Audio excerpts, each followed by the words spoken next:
បនតោគឺដើម្បីចូលរួមជាកម្លាំងជាការបដូចផ្ដើម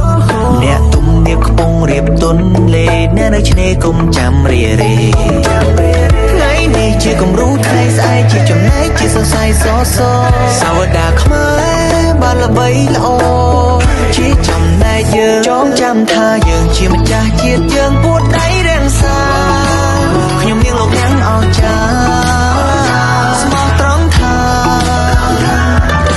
ក្រោមទង់ជាតិតែមួយភាសាតែមួយខ្មែរជាផ្ទះតែងជួយស្គមថតសក់មកយើងគឺជាគ្រួ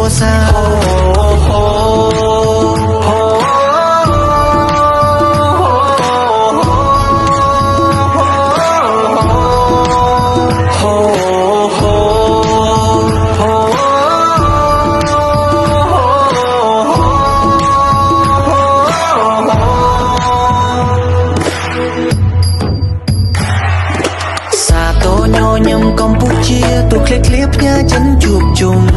កាត់លេចជើងត្បូងមិនសមងំយើងអបអរសាទរកម្ពុជាញញឹមជាមួយផងសាងអនុសាធ្លាប់ពងកុំឲ្យវេលានេះរំលងស្រែកហូរសប្បាយអើកដើមចេញពីមួយអ្នកឬក៏ខ្ញុំចងចាំថាយើងជាម្ចាស់ជាតិយើងពួតដៃរាំងសាខ្ញុំនាងលោកនាងអស្ចារ្យ